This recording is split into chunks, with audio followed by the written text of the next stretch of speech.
Bonjour, mon nom est Vincent Wallet des Trois-Maisons et aujourd'hui nous ferons un tutoriel sur la petite monnaie et la comptabilité. Nous verrons ensemble le guide des bonnes pratiques dans une tenue de livre fonctionnelle avec la monnaie locale qui est la petite monnaie. Veuillez noter que ça risque d'être semblable avec chaque monnaie locale ailleurs dans le monde.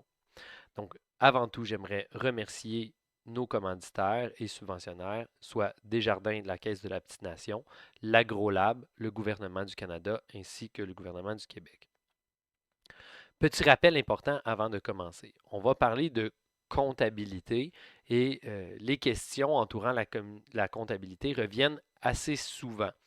Donc, avant tout, rappelons qu'une petite monnaie est équivalente à 1 dollar canadien, c'est-à-dire que vous n'aurez pas deux comptabilités.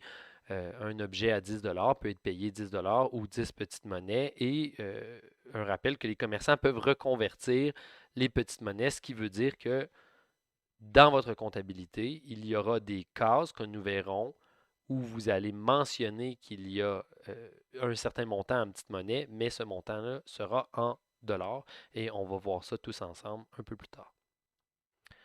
Déjà, rappelle que dans le cadre de notre projet, il va y avoir les transactions qui seront faites avec les billets qu'on va regarder ensemble, ainsi que les transactions numériques avec l'application. C'est la même chose que pour la monnaie canadienne, alors qu'il y a des transactions qui sont faites avec des billets et des transactions qui sont faites numériques via un terminal de point de vente, par exemple, soit un virement Interac ou encore les cartes de débit, les cartes de crédit, etc.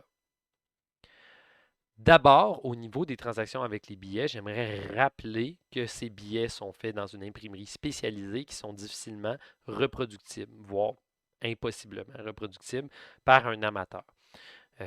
On voit qu'il y a une bande en aluminium qui fait en sorte que l'impression est particulière, mais en plus de ça, il y a un code qui se révèle lorsque l'on met le billet à la lumière, ce qui en fait des billets hautement sécurisés.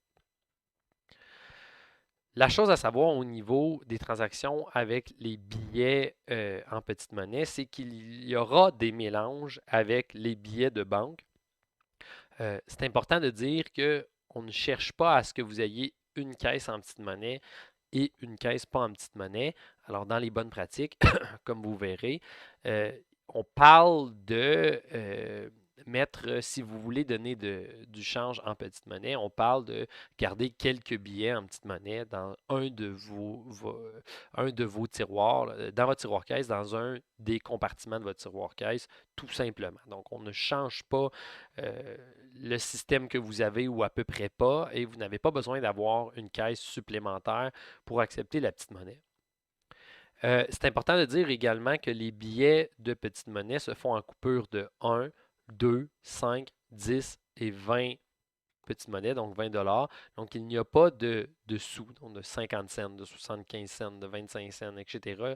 Tout ce change-là sera donné au client avec des pièces de la monnaie canadienne. Prenons l'exemple d'un paiement de 24 et 50 dollars. Le client pourrait arriver et vous donner, par exemple, un billet de 20 petites monnaies ainsi qu'un billet de 10 petites monnaies, donc 30 petites monnaies. Vous devez donc lui donner 5 et 50 en change. Si vous avez dans votre caisse 5 petites monnaies, vous pourriez donner 5 petites monnaies et 50 sous canadiens, par exemple. Si vous n'avez pas 5 petites monnaies, vous pourriez remettre le change avec un 5 canadien ainsi que 50 sous. Donc, lorsque la personne paye en petite monnaie, vous choisissez, en fonction de ce qui est possible pour vous, de remettre le change en petite monnaie ou en dollars canadiens. Ceci étant dit, les 50 sous, par exemple, vont toujours être remis en dollars canadiens.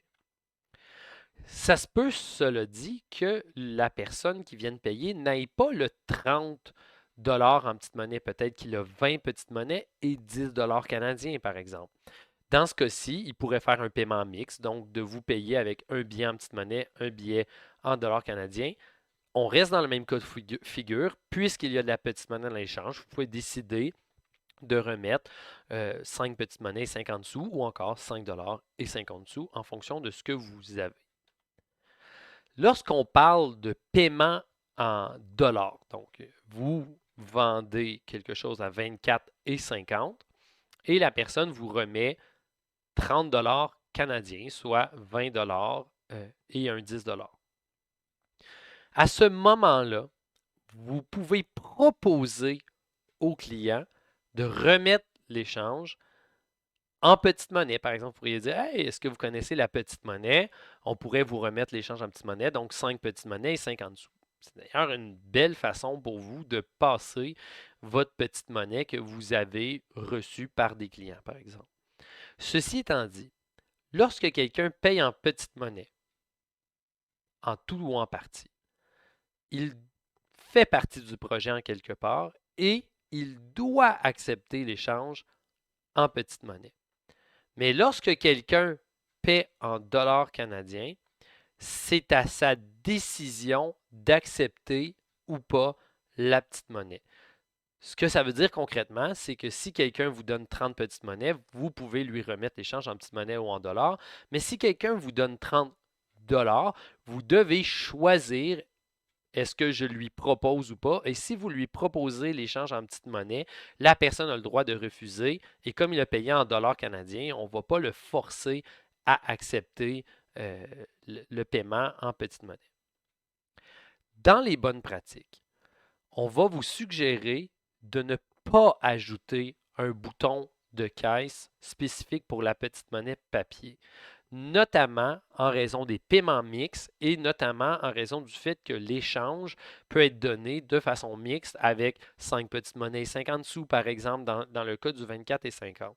Donc, en ce sens, si quelqu'un paie en petite monnaie cash, nous vous suggérons de le rentrer comme un paiement cash dans votre caisse et à la fin de la soirée, lorsque vous allez faire les comptes, vous pourrez décider de compter la petite monnaie de la façon que vous voudrez, mais de la dissocier. Au niveau des transactions numériques, on a une application simple et facile à utiliser. Par ailleurs, vous, de votre côté, vous devriez accès à votre compte pro et j'ai fait une série de tutoriels justement à cet effet que je vous incite à aller voir. Déjà, on doit dire que vous n'aurez pas besoin de terminal de point de vente. C'est-à-dire que cette transaction numérique sera faite par un virement de l'utilisateur. Donc, l'utilisateur est au cœur de la transaction. Il prend son cellulaire, il pèse sur paiement, il retrouve votre commerce, soit via le code QR affiché ou dans la liste des commerçants. Il met le montant, il accepte la transaction et à la fin, il vous montre son cellulaire avec la transaction qui a été acceptée. Il y a une vidéo justement qui démontre la transaction de A à Z avec l'application. Donc, c'est le client entièrement qui fait la transaction. C'est même confrontant de voir que le commerçant n'a presque rien à faire, simplement de rentrer le montant dans la caisse et d'appuyer sur le bon bouton.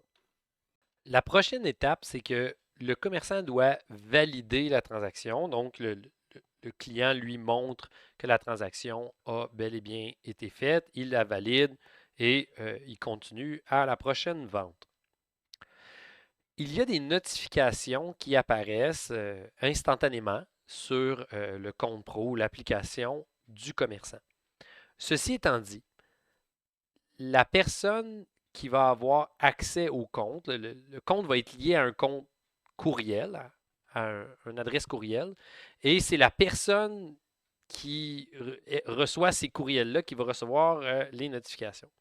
Il va être possible de désactiver les notifications et c'est ce qu'on a vu dans différents exemples de d'autres monnaies locales, c'est que les notifications ne sont pas nécessaires étant donné que l'application est sécuritaire et le simple fait que le consommateur montre que la transaction a été effectuée, donc la notification de paiement, etc., c'est suffisant. Par ailleurs, nous, on a une quincaillerie qui embarque dans le projet avec peut-être 20 caissiers, caissières qui travaillent à cette quincaillerie-là. Évidemment, ils ne vont pas tous avoir accès au compte pour avoir accès aux notifications. Parce que ça, c'est l'autre enjeu, c'est que la personne l'adresse courriel qui a accès aux notifications est également l'adresse courriel, souvent qui va avoir accès au compte. Et le compte, ben, c'est le compte qui peut être utilisé pour faire des transactions, etc., etc. Donc, pour ne pas inciter à la fraude, même si je pense que les monnaies locales ne sont pas le genre d'entreprise qui est susceptible tant que ça de se faire frauder, ben, l'idée, c'est que on peut ne pas activer les notifications, simplement former le commerçant à valider que la transaction a bel et bien été faite sans plus. Dans les bonnes pratiques, là, ça dépend si vous avez une caisse connectée ou une caisse qui n'est pas connectée, mais dans les bonnes pratiques, d'une façon ou d'une autre, c'est d'ajouter un type de paiement ou encore une option de paiement. Au niveau de la monnaie cash, comme on a vu, elle se mélange tellement avec la monnaie cash régulière canadienne que dans cette optique-là, rajouter un bouton peut juste peut-être causer plus de soucis au moment de compter sa caisse. Ceci étant dit, pour l'application, ça peut être dans les bonnes pratiques de rajouter un type de paiement lorsque c'est possible. Sinon, on va devoir le mettre par exemple dans débit et faire une simple soustraction au moment de faire son rapport de caisse.